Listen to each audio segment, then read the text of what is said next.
नमस्कार। कलम India news में आपका स्वागत है। मैं शैलेंद्र सिंह।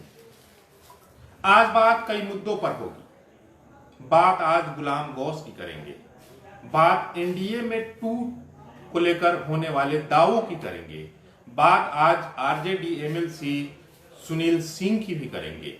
लेकिन एक शेरो शायरी जो है आज जो है वो बहुत चर्चा में रहा, उसकी बात कर लेते हैं। पहले वो दिन हवा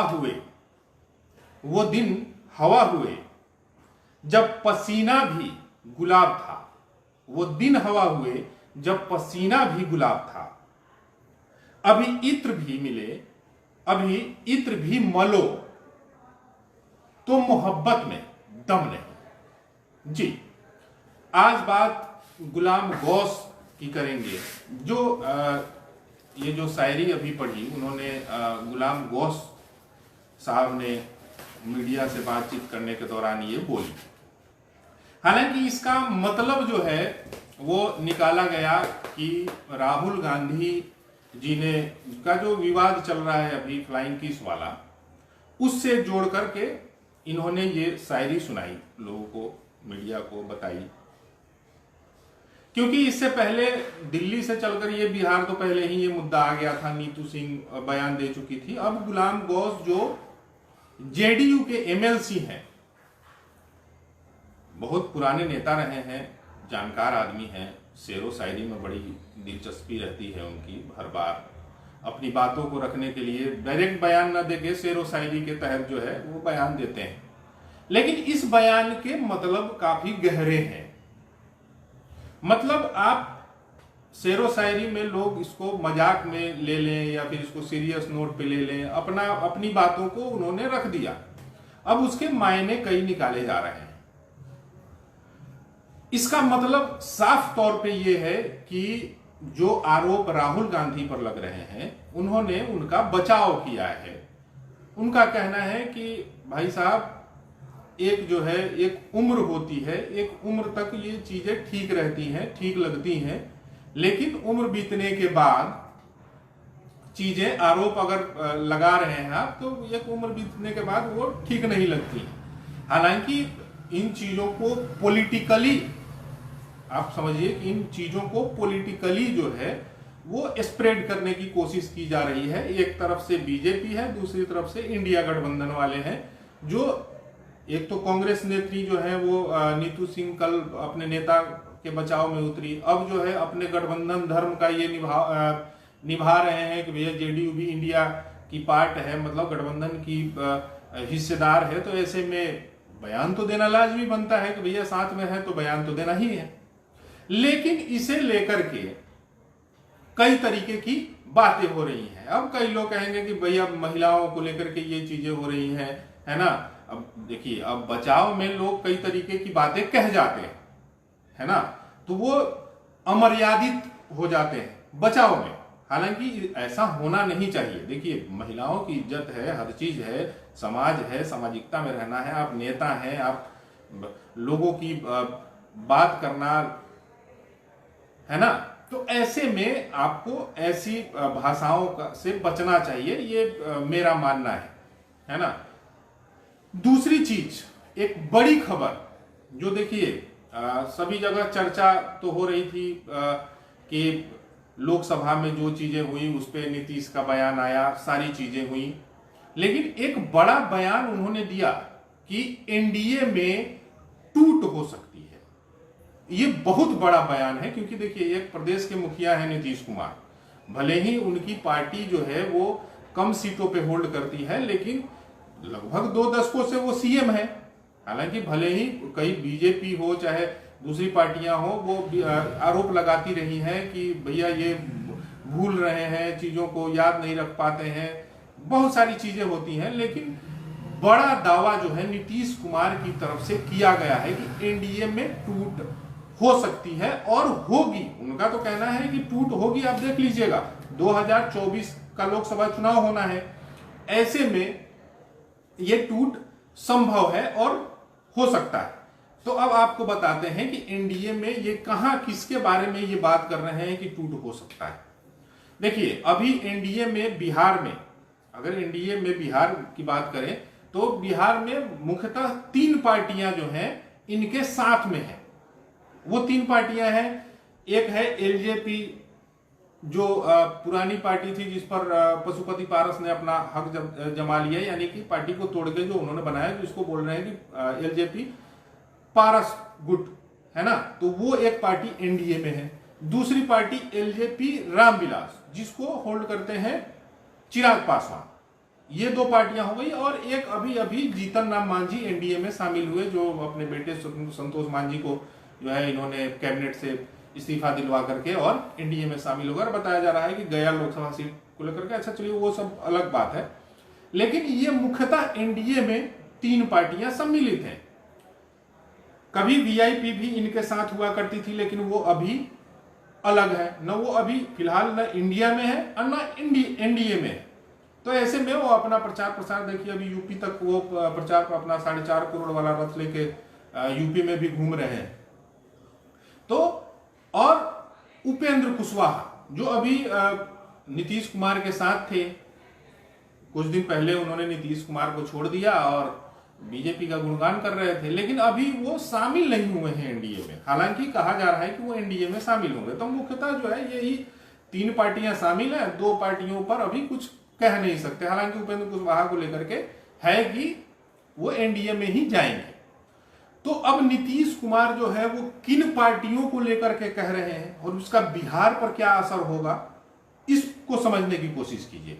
देखिए, कहा जा रहा था जब सीटों के बंटवारे को लेकर के बीच में चर्चा हुई कि चिराग पासवान ने 6 सीटें मांगी हैं, एक राज्यसभा की मांगी है और चीजें हो रही थी, और पशुपति पारस हाजीपुर सीट को लेकर के अड़े हुए थे और उनका भी कहना था कि पार्टी में 5 सांसद हमारे हैं तो हमको ज्यादा वेटेज मिलना चाहिए।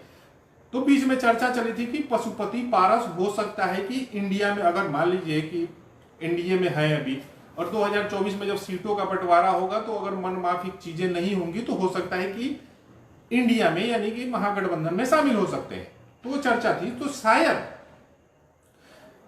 ये वजह हो कि नीतीश कुमार जो बयान दे रहे हैं उनका एक साफ तौर पे ये अंदेशा या संदेश देने की कोशिश वो कर रहे हैं कि हो सकता है कि पशुपति पारस गुट के संपर्क में हो वो, और हो सकता है कि सीट कहीं ज्यादा मिल जाए उन लोगों को, क्योंकि 5 सिटिंग एमपी हैं उनके। परफेक्शन IAS, UPSE और BPSC फाउंडेशन क्लासेस के लिए समर्पित संस्थान। यहाँ आपको UPSE selected and interview appeared faculties द्वारा गाइड किया जाता है। Separate batches for Hindi and English medium. 65वीं और 64वीं BPSC एग्जाम में 69 और 107 रिजल्ट्स एवं 66वीं BPSC एग्जाम में 131 रिजल्ट्स हासिल किया है परफेक्शन IAS टीम ने। Perfection IAS Kumar. तो ऐसे में कहीं अगर मान लीजिए कि सिटिंग एमपी को लेकर के सेटिंग बैठ जाए तो हो सकता है कि पशुपति पारस इंडिया में चले जाए, है ना। देखिए, सबको ही तो महत्वाकांक्षा की राजनीति है ये आप सभी जानते हैं, है ना। दूसरी चीज, इसके अलावा कौन, तो इसके अलावा देखिए उपेंद्र कुशवाहा तो लगता नहीं है कि वो अब इंडिया यानी कि महागठबंधन में जाएंगे, है ना।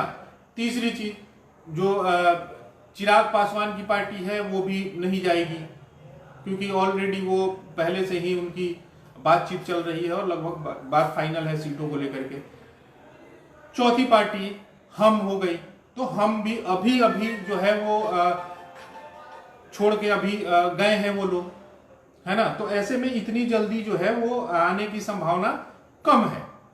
तो ऐसे में मुझे लगता है कि नीतीश कुमार जो है वो बिहार के बाहर, क्योंकि देखिए इंडिया जो बनी है, महागठबंधन जो बनी है, वो मोदी के खिलाफ जो है वो पूरे देश में एकजुट होने की बात कह रहे हैं, वो पूरे देश में एकजुट। तो बिहार में तो मुझे नहीं लगता है कि बिहार में कोई दल जो है उनके, हो सकता है कि एक सिर्फ पशुपति पारस को है कि वो हो सकता है कि उनके संपर्क में हो, बाकी कोई दल जो है उनके संपर्क में तो मुझे नहीं लगता कि जो एनडीए, क्योंकि एनडीए इतनी बड़ी है नहीं, यहाँ पे रीजनल पार्टीज को मिला दे तो छोटी छोटी पार्टीज है। तो ऐसे में उनका जो है वो कहने का तात्पर्य जो है वो ऑल ओवर इंडिया के राजनीतिक दलों को उनके सहयोगी, क्योंकि देखिए 38 सहयोगी दल हैं एनडीए में, है ना। 3 दल आपके बिहार में, 35 दल तो बाहर के ही हैं। तो हो सकता है कि 35 दल जो है वो बाहर में एक आध दो दल जो है संपर्क में हो, और हो सकता है कि टूट। देखिए राजनीति में यह भी है कि चुनाव से पहले नेता एक पार्टी से दूसरी पार्टी में जाते हैं, है ना, और कई दल ऐसे भी होते हैं जो एक संगठन को छोड़ के, जैसे मान लीजिए अभी एनडीए में है, वो सीटों को लेकर के सेटिंग उनका महागठबंधन से बन जाएगा, तो एक आध पार्टियां जो है वो इधर से उधर जाती हैं, इसमें कोई नई बात नहीं है ना। तो चलिए ये भी बात हो गई। अब बात करते हैं सुनील सिंह की। देखिए आरजेडी एमएलसी सुनील सिंह एक बार फिर से सुर्खियों में। अब वो सुर्खियों में क्यों है, तो देखिए स्वतंत्रता दिवस आ रहा है 15 अगस्त, तो 15 अगस्त में जो है प्रशासन जो है सभी गणमान्य अतिथियों को निमंत्रण भेजता है। तो निमंत्रण भेजता है तो भैया नाम लिखता है, उनका डेजिग्नेशन लिखता है, मतलब किस पद पर है, पद लिख के भेजा जाता है। तो उसमें जो है प्रशासन की तरफ से एक भूल हो गई। मैं तो इसे भूल ही कहूंगा, क्योंकि भैया लिखने में थोड़ा सा इधर उधर हो जाता है, हो सकता है कहीं और का चीज कहीं पेस्ट हो गया हो। तो एक भूल हुई, और उस भूल में जो है, उस भूल को जो है सुनील सिंह ने पकड़ लिया। देखिए पटना प्रमंडल के आयुक्त हैं कुमार रवि की तरफ से सभी नेताओं को ये इनविटेशन कार्ड भेजा जा रहा है कि भैया 15 अगस्त में आइए अति विशिष्ट अतिथि के तौर पे। तो उसमें जो है उनको सुनील सिंह के सामने लिख क्या दिया गया, तो वो लिख दिया उप मुख्य सचेतक विरोधी दल, यानी कि इनको बीजेपी का बता दिया गया। एक तरीके से इनको बीजेपी का बता दिया गया, क्यों विरोधी दल बता दिया गया। तो ऐसे में सुनील सिंह, तो भैया देखिए बीच में भी चर्चा हो रही थी कि सुनील सिंह हो सकता है कि बीजेपी नेताओं के संपर्क में है, तो बीजेपी में जा सकते हैं, चुनाव लड़ने की उनकी इच्छा है, तो 2024 को लेकर के उनकी भी तैयारी चल रही होगी। लेकिन वो आरजेडी से 2 दशकों से लगभग जुड़े हुए हैं, और एक बहुत महत्वपूर्ण पद जो है वो होल्ड करते हैं, और बहुत शानदार उन्होंने पार्टी के लिए काम किया। जिनके साथ है भैया राबड़ी देवी, उनको राखी भाई बुलाती हैं, उनको राखी बांधती हैं, तो एक अच्छा मधुर संबंध है उनका। लेकिन देखिए महत्वाकांक्षा सभी नेताओं की है, तो ऐसे में हो सकता है कि वो जो है बीजेपी में चले जाए, तो कोई अरे भैया कोई टिक्के काट के लिख दिया है, रख दिया है कि भैया नहीं हम इसी पार्टी में रहेंगे। कई ऐसे नेता हैं जो सालों तक किसी और पार्टी में रहे, लेकिन जब चुनाव लड़ने की बात हुई तो वो उन्होंने पाला बदला। तो हो सकता है कि सुनील सिंह भी हो, लेकिन इस वाले मामले में उन्होंने नीतीश कुमार को घेरा है। नीतीश कुमार को क्यों घेरा, इसके पीछे का भी हिसाब समझिए। देखिए बड़ी बात बताने जा रहा हूं। नीतीश कुमार को इसलिए घेरा कि कुमार रवि जो है वो नालंदा से आते हैं, आईएएस अधिकारी हैं, बड़े पद पे हैं यहाँ, और नीतीश कुमार का भी संबंध नालंदा से है। ऐसे में उनका कहना है कि ये अपने जो है बॉस मतलब सीएम के कहने पर जो है इन्होंने ये चीजें की है हमारे साथ, मतलब हमारे साथ ये जानबूझकर किया गया है।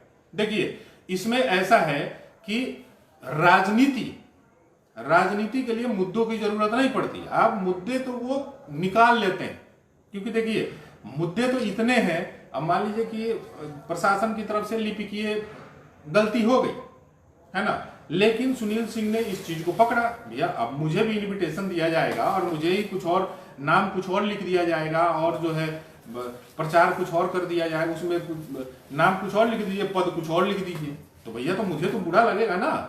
क्योंकि देखिए कोई ऐसे तो नॉर्मल तो इंसान है नहीं, क्योंकि एमएलसी है भाई, आरजेडी के बड़े नेता है ना, सबको ही जानता है उनको। तो ऐसे में ऐसी भूल हो गई। हालांकि जब ये चीज इन्होंने ट्वीट किया, सुनील सिंह ने इस बात की जानकारी बाकायदा फोटो के साथ लिख के भेजा है ना, लिख के पोस्ट किया। उसके बाद जो है प्रशासन को भी लगा कि नहीं ये तो भूल हुई है, तो उन्होंने भी इस चीज को सुधार के दोबारा उस लेटर को भेज दिया, आमंत्रण पत्र को भेज दिया, और उन्होंने भी सोशल मीडिया के जरिए ये जानकारी दी कि भैया ये लिपिकीय भूल है और इसको अन्यथा ना लिया जाए। लेकिन इस पर सियासत तो अब शुरू हो गई, क्योंकि सीधे सीधे सुनील सिंह सीधे सीधे कह रहे हैं भैया कि ये नीतीश कुमार के कहने पे किया गया है ना। तो ऐसे में चीजों को पॉलिटिकली भी मोटिवेट किया जा रहा है। हालांकि इसमें क्या है क्या नहीं है, देखिए लिखने में कुछ गड़बड़ी हो गई तो कोई जानबूझ के तो मुझे नहीं लगता है कि करेगा, लेकिन चीजें हुई हैं। चलिए आज के लिए बस इतना ही, लेकिन अगले अंक में किसी और मुद्दे पर हम चर्चा करेंगे, है ना। हमारा खास कार्यक्रम सवेरे पेपर वाला जाता है, उसको जरूर देखिएगा। और हमारे चैनल को अभी तक आपने सब्सक्राइब नहीं किया है तो सब्सक्राइब कीजिए, हमारे वीडियोज को देखिए, कमेंट कीजिए, कुछ सुझाव हो तो सुझाव दीजिए, है ना। दोस्तों को बताइए, शेयर कीजिए। तब तक के लिए धन्यवाद।